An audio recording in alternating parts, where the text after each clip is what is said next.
ஹரே கிருஷ்ணா. ஓம் நமோ பகவத்தே வாசுதேவாய. ஹரே கிருஷ்ணா. மகாபாரதம் ஆதி பருவம் பார்த்துட்ருக்கோம். இதில் துரியோதனன் பல ஐடியாக்களை தன்னுடைய தந்தை திருதராஷ்டிரர்கிட்ட சொல்லிகிட்ருக்காரு. பாண்டவர்களுக்குள்ளார நாம் விரோதத்தை ஏற்படுத்தலாம், மேலும் திரௌபதி மீது மனக்கசப்பு ஏற்படுத்த நாம் வழிவகை செய்யலாம். பீமன் ஒருவனை நாம் கொன்னுட்டா கூட போதும், பாண்டவர்கள் பலமிழந்தவர்களாகி விடுவாங்க. மேலும் பேரழகுள்ள பெண்களை பாண்டவர்கள்கிட்ட அனுப்பி அவங்கள மயக்கி இதனால் திரௌபதி பாண்டவர்களை வெறுக்கும்படி செஞ்சால் துருபதன் கூட பாண்டவர்களை எதிர்க்க தயாராகிடுவான். இது எதுவுமே சாத்தியம் இல்லைன்னா கூட சில ஒற்றர்கள் மூலம் பாண்டவர்கள் இங்கு வந்தால் அவங்களுக்கு பெரிய ஆபத்து காத்திருக்குதுங்கிற செய்தியை அவங்களுக்கே அனுப்புவோம். இப்படி செஞ்சால் பாஞ்சாலத்திலேயே பாண்டவர்கள் தங்கி விடுவாங்க, நமக்கு தொல்லை இருக்காது அப்படின்னு சொல்லிட்டு கர்ணா உன்னுடைய கருத்து என்னன்னு கேட்குறாரு. அப்போ கர்ணன் சொல்கிறாரு, துரியோதனா, நீ சொல்கிற மாதிரி பாண்டவர்களை மனவேற்றுமை அடைய செய்து பிரித்து விட முடியும்னு நான் நம்பலை.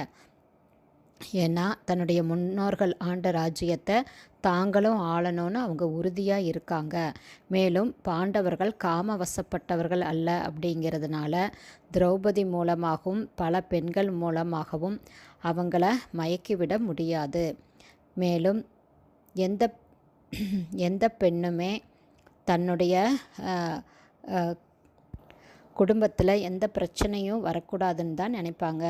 அதனால் திரௌபதி சாதுரியமாக அவங்க இருப்பாங்க.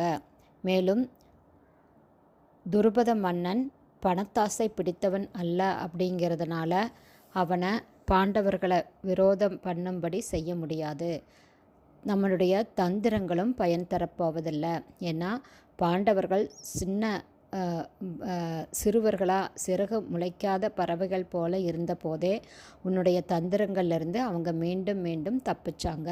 இப்போது அவங்க சிறகு முளைத்த பறவைகள் போல பெரியவங்களாகிட்டாங்க. உன்னுடைய தந்திரங்கள் சிக்காமல் பறந்து போயிடுவாங்க.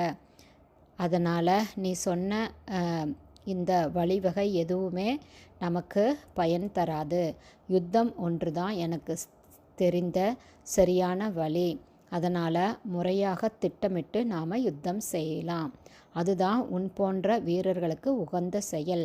துருபதனுடைய படைகளை வீழ்த்தினாலே போதும், பாண்டவர்களை வென்று விடலாம் அப்படின்னு கர்ணன் சொல்கிறாரு. ஹரே கிருஷ்ணா. குருதேவுக்கு ஜெய்.